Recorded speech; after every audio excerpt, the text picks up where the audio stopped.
Is a great project, a novel inquiry. A worthy contribution to the study of the past requires not only a unique topic, but a unique historian.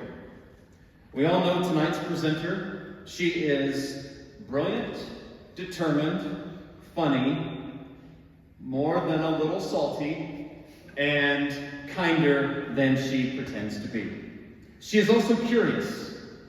No Louisiana school student needs reminding of the importance of diversity in intellectual pursuits, but it is rare indeed for a young scholar, let alone a brand new junior, as Kath was when she commenced this project, to conceive of a project that encompasses the tragedy and beauty of Russia, the violent madness of 20th century totalitarianism, not merely the importance, but the mechanics of art and creativity in the age-old question of identity, both personal and national, and whether, when all is said and done, there is, for the artist, a difference between the two. My friends, Miss Collette.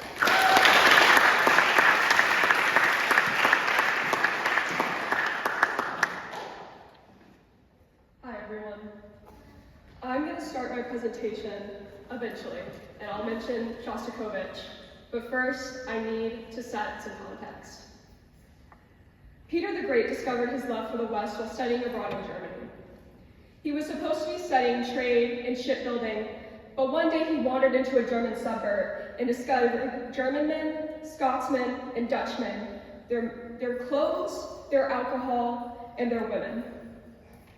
Before, Russia was seen as a backwards country, but Peter would bring in elements of Russia and give it a new reputation. Peter loved compasses and astronomy and the role they played in navigation during sailing, one of his favorite hobbies.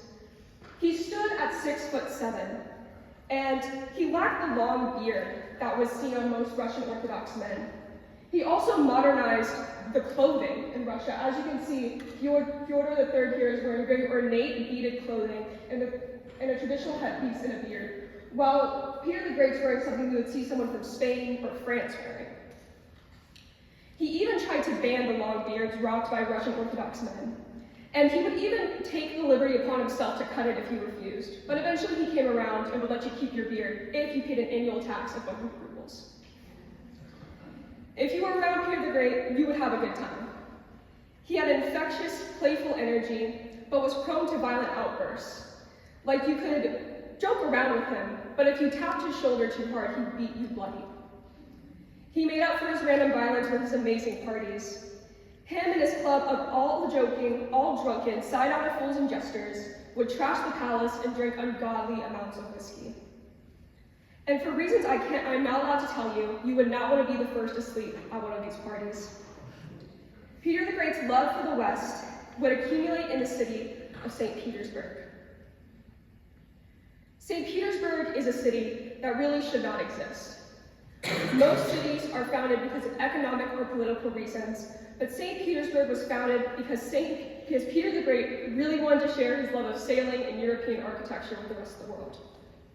When soldiers began digging for the city, they found water a meter below, which should have told them this is not the place to build, but Peter wanted it, so they kept going. After 20,000 Russians died building the city, tons of stones were imported, and multiple floods, a city that was truly unique was formed. From June to July, the city experiences 19 hours of daylight. It snows 132 days out of the year, and when it snows, it resembles a Russian fairy tale. Living on top of the city truly feels like living on top of the world. It has canals reminiscent of Italy, avenues wider than the Champs-Élysées in France, and palaces that are grander than anything that France or England has ever seen. And I want to make it clear to you, Peter the Great did not want to make Russia Western. He instead brought elements of the West to form a unique cultural identity for Russia. And also, for the sake of clarity, I want to go ahead and tell you that after their entrance into World War I, they renamed the city to Petrograd, and after Lenin's death, they renamed it to Leningrad. So when you hear me say St. Petersburg, Petrograd, and Leningrad, all the same place. And to understand the political climate our story begins in, we need to understand the reign of Tsar Nicholas II. Poor Nicholas. His own father described him as a dunce. He was a good student, but overall unremarkable and shy. He didn't have the power or convictions it really takes to be a czar. He really should have been a constitutional monarch. He was weak, indecisive. He was kind, but in over his head. He was often dominated by other men in his advisory. And his wife, Alexandra, was described as being devoid as charm, and her emotional affairs she would have with the self-proclaimed faith healer, Grigory Rasputin, would have her torn apart by the press. This affair and Nicholas's laughable leadership would lead a restless Russia. All of modern Russian history reckons with the legacy of Peter the Great and the role of St. Petersburg in its identity. No artist, novelist, poet, or composer hasn't had to grapple with the question of who are we? Are we European? Are we Russian? Do we have no global relatives? And one composer who would have to reckon with these questions is Dmitri Dmitrievich Shostakovich. His mother, Sofia Vasilina Kokolina, would graduate from high school with the highest honors, and shortly after her graduation, her sister Nadia would announce that she would be heading to St. Petersburg. The city had become a hub for young adults because of its educational institutions and the new revolutionary activity taking place. Sophia begged to join her, and her parents agreed to let her on the condition she went to the St. Petersburg Conservatory to continue her study of music, and they hoped that keeping the sisters together would keep them away from any revolutionary activity, unlike their son Yasha. While Yasha would not introduce Sophia to any revolutionary activity, she did introduce him to a young histology student named Dmitri Oslavovich Shostakovich. Soon Dmitri was a reoccurring guest in Sophia's home, and in 1902, he would ask her to marry him. The following year, they welcomed their first daughter, Marusha, after their marriage. Meanwhile, in 1904, Russia entered the Russo-Japanese War, and by all means, Dmitri should have gone and been drafted. But he was actually the son of a political prisoner who was arrested in connection with the assassination of Alexander II. Though he didn't have to leave his family, they still had to deal with the economic hardships that came with wartime. Wages fell, prices rose, and the people of Russia became restless. On January 9th, 1905, 150,000 Russians led by Father Gregory Capstone would peacefully march to the Winter Palace. They hoped to present an address to the Tsar asking for better workers' conditions. But instead of being met by listening ears, they were met by cavalry. And the protesters, which included children, were attacked. This led to 40 deaths, countless casualties, and the 1905 Russian Revolution. Unfortunately, Tsar Nicholas would never fully understand what was causing so much turmoil in his country, and the 1905 revolution would only result in the Duma, which was supposed to act as an elected advisory, but in reality held no real power. And tensions in Russia were only paused. While the revolution raged in the background, Dmitri and Sofia welcomed their second child on September 25th, 1906, Dmitri Dmitrievich Shostakovich. They would welcome their third child, Zoya, 2 years later. Dmitri had always loved listening to music. He would listen to his neighbors play piano through the apartment walls, but he never showed that much interest in learning. Well, one day his Aunt Nadia would come by and take him to a showing of Tsar Sultan's fairy tale, an opera. The next morning, he would walk into the family's living room and recite the opera almost verbatim, showing an impressive amount of musical memory and perfect pitch. Meanwhile, Russia's participation in World War I exacerbated the tensions already present in the country. And in early 1917, a group of women began a peaceful march for women's rights. But as the protests went on, more and more people joined, and their focus shifted from women's rights to the food shortage in Russia. They would face some resistance from authorities by the Nevsky Bridge, which caused some of them to turn away and go home. But the ones who stayed were emboldened. The protests continued into the next day and now consisted of 150,000 protesters. And a protest of this size can only lead to one thing, and that is mob violence. Protesters armed themselves with anything they could find and began to loot stores and push back on the authorities, who were completely caught off guard much like this poor statue of Alexander III. Violence continued to grow in Petrograd, and a mass funeral procession was held. The Shostakovich children climbed atop a church fence to view the procession, and it filled an 11-year-old Dmitry Shostakovich with a sense of grief and nationalistic pride, and would lead to the composition of one of his first notable pieces, a funeral march for the victims of the revolution.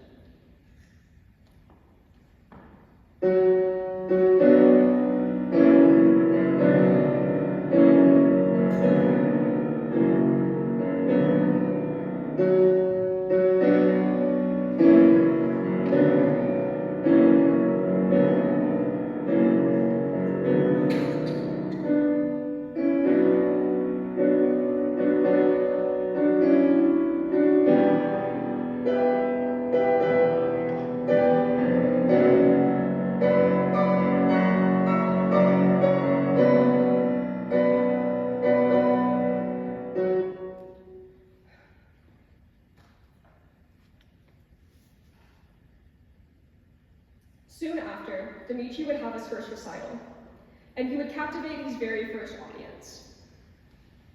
When he walked onto the stage and sat at the piano, the whole audience leaned in. Something about Dmitry and his little sailor jacket caught their attention. The other children at the recital had played just as well as him, but something about Dmitry's presence made them pay attention. The Shostakovich family was struggling alongside the rest of Russia. One day, their father went out foraging for food and caught a cold, which developed into pneumonia. This should have been treatable, but medical supplies had become just as scarce as food, and his wife wasn't able to help him. And on February 24th, 1922, Shostakovich's father died. As a child, Shostakovich had a pretty good attitude, considering everything he had to go through growing up in Petrograd. He would come home from the conservatory hungry, open the pantry doors, realize nothing was there, and just close them and go outside and play. He inherited his father's playful nature, but after his passing, it left him with a more somber attitude than what he had before. The death of their father also left the family in a worse financial situation, considering Sophia quit her work at the conservatory after the birth of her first child.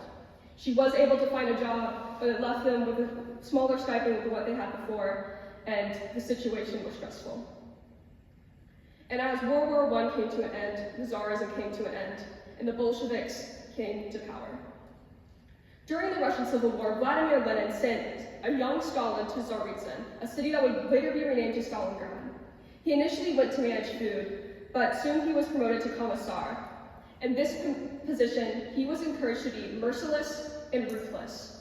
He would use this promotion to execute any suspected counter-revolutionaries, and this paranoid violence would be present throughout his political career. And after Vladimir Lenin died, Stalin was able to gradually get everyone in the Bolshevik Party more and more reliant on him until he was able to gain personal rule over Russia in 1924. During this time, Shostakovich began to work on his very first symphony. This would get him, once he completed the symphony, he would be able to graduate from the conservatory. But when he presented it to his teacher, Maximilian Steinberg, he criticized the piece for being too grotesque. The personal tragedies he had been experiencing and the violence in Leningrad had left a piece that was more melancholic and depressing than what his teacher had expected. In a letter to his friend, he wrote, "I cannot find a room in Moscow, I cannot find work, Volodya is dying, darkness surrounds me, to cap it all off, my neck has started to swell up." Like most children in Russia, Dmitry grew up malnourished, which naturally meant it would come with other health concerns, but when he grew into adulthood, a gland in his neck started to swell up, and his family scrounged together money to get it removed, but it would just come back again and again. Shostakovich did not heed his teacher's warnings and continued to work on his symphony Grotesque, and it would premiere on May 12, 1926.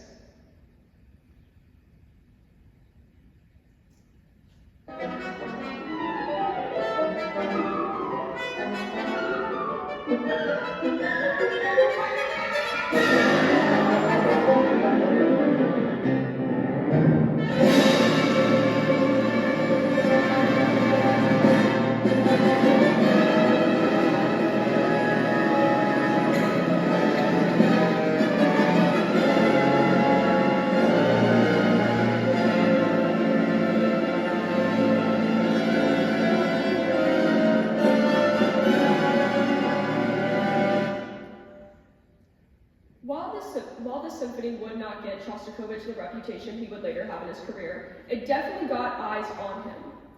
It would premiere in Leningrad, Moscow, and in other Western European countries, and everyone in music now knew this was someone to pay attention to. As Shostakovich worked throughout the 1920s, literature and art groups began to form, and these groups' main target was to categorize art into either Soviet realist or formalist art. Soviet realist art is any piece of art that glorifies the Soviet leadership, including Joseph Stalin, portrays Russia as a communist paradise, and if any foreign presence is in this work, it has to either be satirized or criticized. No idea that is not Russian can be upheld. This is a perfect example of a Soviet realist piece. As you can see, Stalin is dressed in white. He looks like a deity. He's standing up straight. And these well-fed, well-groomed Russian children are handing him flowers. They love their leaders. Their parents are probably proud proletariats who raised them so well. Shostakovich tried to avoid these groups in his work. He did not want to prioritize their standards of what art should be over his own. He wanted to express himself. He wanted to write what he wanted to write. Nevertheless, when his opera The Nose came out, it was condemned by the Russian Association of Proletarian Music for being formalist. But that would only be the beginning of his condemnation. On January 26, 1936, Stalin attended a Bolshoi theater showing of his opera Lady Macbeth in the district. And much like when Abraham Lincoln went to go see Our American Cousin, everyone wanted to see what their leader had to think of this show. Unfortunately for Shostakovich, much like Abraham Lincoln, Stalin would leave early. 2 days after the dictator's appearance, Pravda published an article titled "Muddle Instead of Music." It condemned both the music itself and the themes present. The opera follows a woman who had an affair because she was bored with her life, not very communist. So they released this article and it condemned Shostakovich both personally and professionally. Artists who did not adhere to the government standards for what music and art should be were either sent to the Gulag labor camps, executed, or became enemies of the people. Shostakovich recounts the story of one of his colleagues, Dima Gacha, who was condemned for being formalist and was sent to the gulags. His initial sentence was 5 years, but upon the day of his anticipated release, he was told he would have to serve 5 more years, and he died that day. Shostakovich also had countless colleagues just go missing. He was acutely aware of the danger he was in. While Shostakovich was not sent off or killed, he did become an enemy of the people. This meant he was now ostracized publicly, he was under government observation, and he was no longer able to find work. And Shostakovich was no longer just supporting himself with his music. His own daughter, Galina, had recently been born, and he knew he had to get himself out of government condemnation. He would finish composing his Fourth Symphony in 1936, but would pull it from the public because it ended in a minor key. Soviet music was supposed to end in strong major keys and just convey power.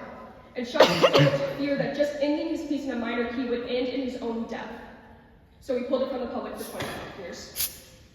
In November 1937, he released his Fifth Symphony, which covered the tragedies that had been occurring in Russia before World War II. And it was a success, and it did give him back the government's good graces. But he wrote that he did not feel alive when writing this piece, and that he didn't feel connected to his music. In fact, he said he did not feel connected to his music until he wrote his Seventh Symphony. And to talk about his Seventh Symphony, we need to talk about the Siege of Leningrad. On September 8th, 1941, Germans would siege the city of Leningrad for almost 900 days. This would be one of the longest and deadliest sieges in World War II. If you're familiar with the Book of Lamentations, think of the destruction of Jerusalem. We are talking about biblical levels of destruction and atrocities against people.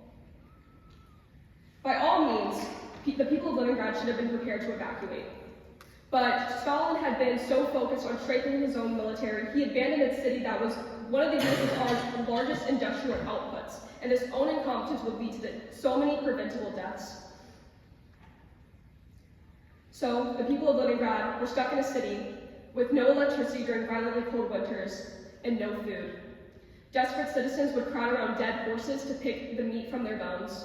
One girl who survived the siege recounts that her mother would not let her or her siblings leave their apartment because she feared they would be kidnapped by cannibals who would also become rampant in the city. Some artists who were in the Soviet government's good graces, like Shostakovich, were offered an opportunity to leave, but many of them said no. There were people in Russia who genuinely believed that Hitler would have made a better leader for Russia than Stalin, but even they could not leave. They could not see this city fall. So, Shostakovich applied to join the military. In his application, he wrote, "Up to now, I have only known peaceful work. Now I am ready to take up arms. Only by fighting can we save humanity from destruction." And while this is a very nice sentiment, Shostakovich would be denied from the military because of his poor eyesight. Luckily, he would be able to become a volunteer firefighter, and as you can see, he was put on the cover of Time magazine.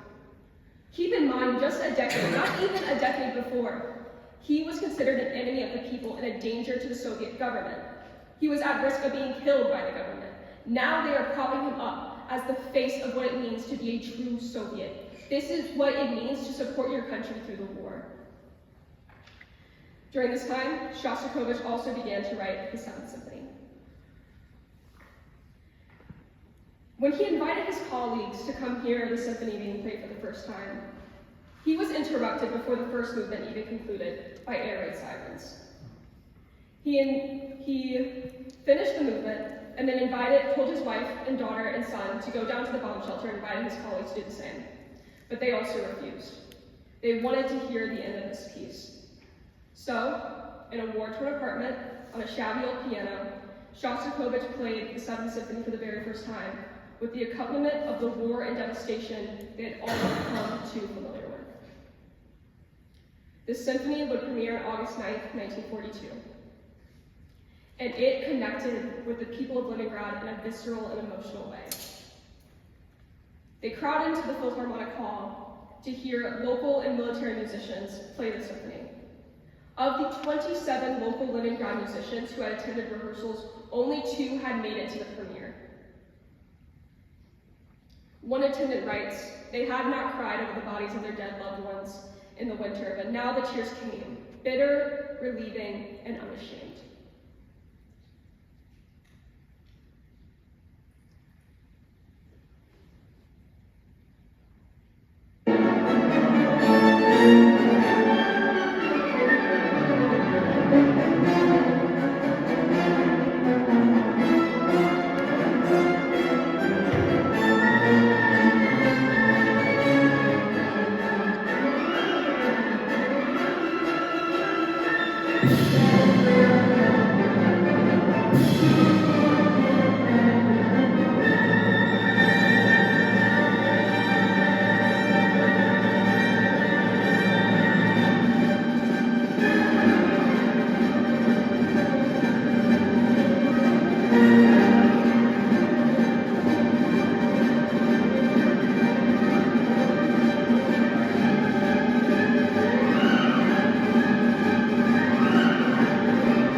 In 1958, Shostakovich went to the hospital for a weakness in his right hand.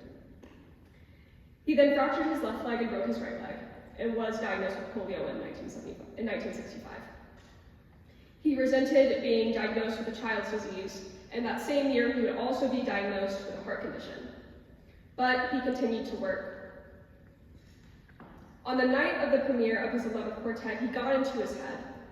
He kept imagining all the ways his hand could fail him and drop his baton in the middle of his performance and make a fool of himself. And while he would not fail during his performance, that much stress proved to be too much for him, and that night he had a heart attack. He would recover, and he would continue his work. But a month before his death, he finally finished his last piece, which was his viola sonata. If you were to go to Shostakovich and mention to him that this was his last piece, he would become visibly frustrated. He did not want his career to end. But on August 9th, 1975, Dmitri Shostakovich died. His funeral was filled with musicologists, composers, instrumentalists, vocalists, press from other countries, government officials, all who were touched by his music. And why do I tell you this? Why am I telling you the story of Dmitry Shostakovich? When I first began my research for this project, all of the articles talked about, was Shostakovich pro-Soviet? Was he anti-Soviet? Did he hate Stalin? Did he love Stalin? And I don't think these conversations are unfruitful, but that isn't what I take away from his story, and I hope that's not what you take away from my presentation.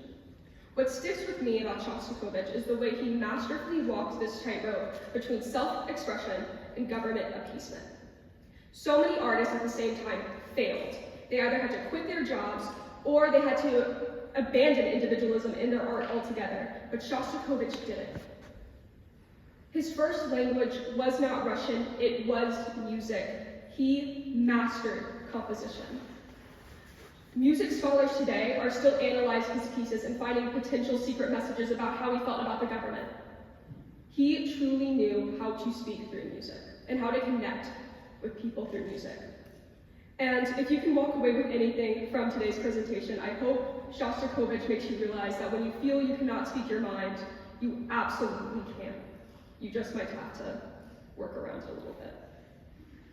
That being said, I want to say thank you to Dr. Stevens. He was my advisor on this capstone. He's probably not going to want to advise anyone else on their capstones ever again after me, but thank you nonetheless. I would also like to thank Dr. Langford, Dr. J, and Dr. Donelin.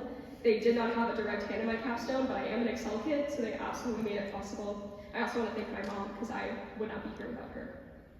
And any questions?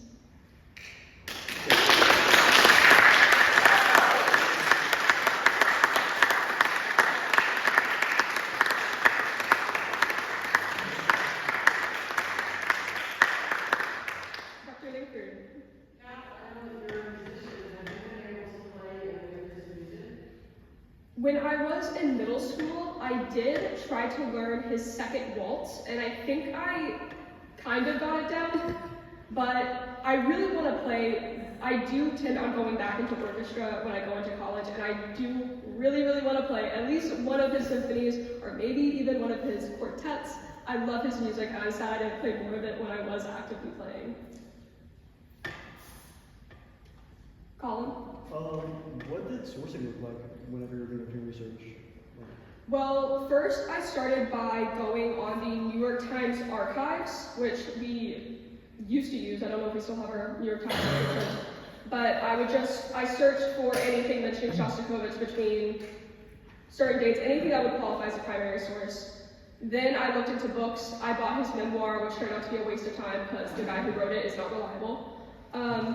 I, of course, went to Dr. Stevens, who always had great books about general Russian history to give to me. I read a lot of papers by other music scholars, even though I didn't understand half of them, just to get someone with reputable experience to talk about his music. But I mostly used books. Dr. Stevens. Kath, when it comes to the Second World War and, Shostakovich sort of redeeming himself and recovering himself, and also, finding his widest possible audience for that Seventh Symphony, Why is it, do you think, that some of us might know that Russians killed 9 out of 10 Germans in World War II, but most of us don't think about the siege of Leningrad? We might remember D-Day, for example, but the casualties of D-Day were microscopic compared to the 2 million people who starved to death. What do you think that is? I think when we're talking about World War II, we usually go to the Holocaust, which makes sense. It was incredibly deadly, tragic. We should absolutely learn from that. And we also have a lot of material on the Holocaust. A lot of material we can teach from, especially in public high schools. But they tend to use very sanitized works. I'm talking Boy in the Striped Pajamas as opposed to Miles, which uses actual testimony from survivors of the Holocaust. I feel that we don't trust, especially high schoolers, to grapple with what humanity is really capable of. So we teach them about the Holocaust while the atrocities committed by Japan and the siege of Leningrad go unnoticed, because we don't have a way to sanitize those yet. And while I do think it is important to take into account students who have genuine triggers and sensitivities, I do think it's important that we also recognize some of the more uncomfortable moments in history, and I think that's the main reason why we just have not sat down and talked about the siege of Leningrad more in more general education spaces. Mr. Young. Do you have a favorite Shostakovich symphony and why? This isn't a real answer, but my favorite symphony by him is his Chamber Symphony for strings. I've listened to that probably more than any of his other pieces, even though I didn't even include it on this presentation. If I could play that one day, oh, I would be in heaven. Nola? Why do you think his eyesight was too bad to be in the military, but not too bad to write all his symphonies? Well, Shostakovich always had bad eyesight. He learned music with bad eyesight. And I think it's kind of similar to Beethoven, as his eyesight obviously got worse as he got older. But with music, it's more auditory than it is visual, and you can still write, you just might have to put it right up to your face. So I think he just adapted. Ben? So, was there ever a point where Shostakovich felt he needed to censor his music for fear of government control? And if so, what point did he break away? Was he able to break away from that and felt like he was no longer being controlled and watched? He obviously censored his Fourth Symphony by just pulling it from the public completely, and I do think he pulled himself back more in his smaller works like his sonatas and his quartets. I think once he got to his Fifth Symphony and he finally had a big piece be recognized positively by the government, he got a little more confident and maybe a little more okay with the risk of expressing himself, so I think it just had to do with really just getting back into music. Can you find his Fourth Symphony now, or is it like nowhere? Yes, you can find his Fourth Symphony. It was released 25 years after it was written, so we have it now. He just pulled it initially after it was finished. Jude? So for each of the compositions that you played about 10 to like 30 seconds. Was there like any importance to you that 30 seconds had compared to another part in the symphony? The only importance they had to me is that they were my favorite parts. I tend to I just play the beginning of the funeral march because it is a funeral march, it's repetitive, it's simple, you get the gist of it. But with symphonies, I tend to prefer the last movement, so I just selected a little excerpt for the last movement that I really liked. Summerlin? Was the message in his music known to his audience when it was first written, or was it recently discovered? I don't think, at the time it was written, I don't think it was known by a general audience, like the people who would go into the Philharmonic Hall wouldn't hear his music. Most of the messages we have found was done by sitting down and just analyzing the music itself. So it would have been mostly other music scholars. There might have been some who at the time knew of what Shostakovich was doing, but I don't think they were going to rap it. Colin? So are you going to continue this project into the future? No. I love Shostakovich so much, but so many historians before me have written books. Most of them are not worth your time reading, by the way. There has been so much on Shostakovich. The only time I could see myself going back to it is if someone invited me to do a Netflix docuseries on it. I would absolutely be down for that. I do have a Dreamcast, so if any of you have any connections, let me know. But outside of that, I don't want to continue Shostakovich. I would like to study other Russian composers like Igor Stravinsky, who's actually my favorite composer of all time. But Shostakovich, I think our relationship has ended for now. Dr. Langford. So Zig has such an emotional reaction to him, especially after leaving rock. Do they still play his music and sort of, memorial events? I'd imagine so. He's still much very popular in America and in Western Europe. I know he's still very popular in Eastern Europe, and I don't see why they wouldn't, especially since most of his beliefs are now known. So I think with the change of government in Russia, he's definitely gotten his flowers. Yes? What's the secret that pulls you to choose Russian composers? Well, initially this paper wasn't supposed to be about Shostakovich at all. It was supposed to be about the Women's Army Corps, but I couldn't find enough primary sources, so I had to pivot. And I was like, oh, let me see about Igor Stravinsky, because he's actually my favorite composer. But for the assignment I was initially given, he was outside of my time frame, so I was like, dang, what do I do now? And then I remembered I watched a video essay on Shostakovich by an actual music scholar long, long ago, and I was like, let me see when this dude was alive. And he apparently was the perfect fit, so it's a coincidence. All right, thank you so much.